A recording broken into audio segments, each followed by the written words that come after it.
Welcome back to the broadcast. Well, there are fewer World War II veterans living now than ever before, and it is so important that we don't forget what they've done for all of us. Mrs. Texas, Rachel Hedstrom, joins us now with a very special guest to tell us how you're helping honor these men and women. Thank you for joining us. Thank you for having us. This is my grandfather, C.B. Purdue. C.B., we were just talking during the break. Your story is so fascinating. You handed me your dog tags, and there's a tag from time you spent in a German camp. POW camp. For how long were you there? About 6 weeks. About 6 weeks. Wow. And the Purple Star, and you're such a decorated veteran. Thank you. He served for many years, and you know his story is one of many that we found through Honor Flight. These guys, they're living treasures. These are our national treasure right here. And what we do through Honor Flight, which is an organization that takes World War II veterans to Washington, D.C. to see their memorial. We have a North Texas chapter here, Honor Flight DFW. And men like my grandfather can tell those stories, can share them with all of us, and then can go to D.C. and see those memorials that were built in their honor, that were built because of the sacrifices that they've made. What was that like? So you did the Honor Flight a couple years ago, and you saw the memorial. Tell me what that was like. Oh, it was great. Emotional. Yeah. Very. But having seen it, and that was the last one built up there for honor and World War II veterans. I saw all the others too, and they're nice, great too. But just seeing that World War II memorial was something.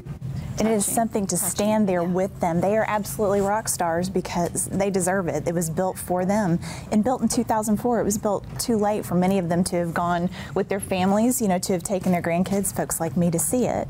Yeah. So this is the thank you that they didn't get at the time. These men and women, they saved the world.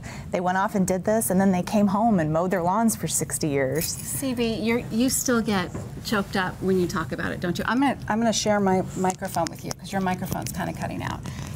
So, yeah, you still get really choked up when you talk about the trip that you went back. Very emotional for you. Very definitely. It just touches you in your heart. Does it make you think of your fellow veterans? Oh, yes. Guys you served with? It does, and those that was in the German POW camp with me, and part of my crew that didn't make it out when we were shot down. So it's an emotional event. It just brings back a lot of memories to you. Yeah. And so you were showing too this jacket that you had, and this was a jacket that you had when you went into the POW camp, and they actually painted USA on it. Yes, they did. This is a jacket I was wearing when our plane was shot down on my 25th mission, and at 18,000 feet we had to bail out. Well, I had this jacket. And when I got to the POW camp, well, they confiscated it.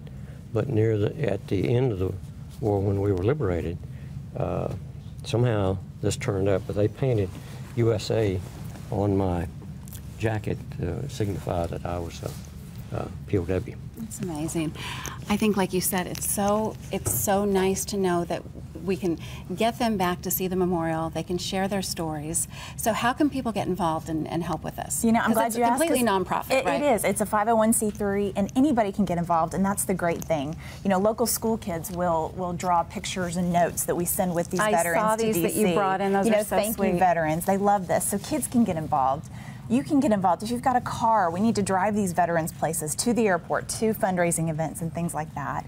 If you have cash to donate, it takes us about $1,000 per veteran to make this trip possible, from start to finish. We travel with an amazing volunteer medical team. It's all volunteers who go with the opportunity to escort these gentlemen around Washington, D.C. It's an amazing opportunity. So we need lots of people to get involved. Businesses, we need lots of people to say, hey, we want to honor these veterans. We want to say thank you for the lives that they make possible for us every single day. Where can people find more information? HonorFlightDFW.org is our website, and you can find applications. I know Granddaddy wanted to mention that veterans who still would like to go on the trip can sign up there.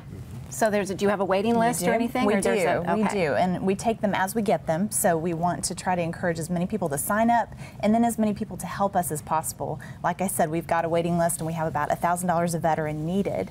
So we need corporations, we need lots of people to step up and say, I appreciate my freedom, and I want to thank those who made it possible. This is such a great program. Good luck, and so nice to meet you. Thank you for coming in. Thank you.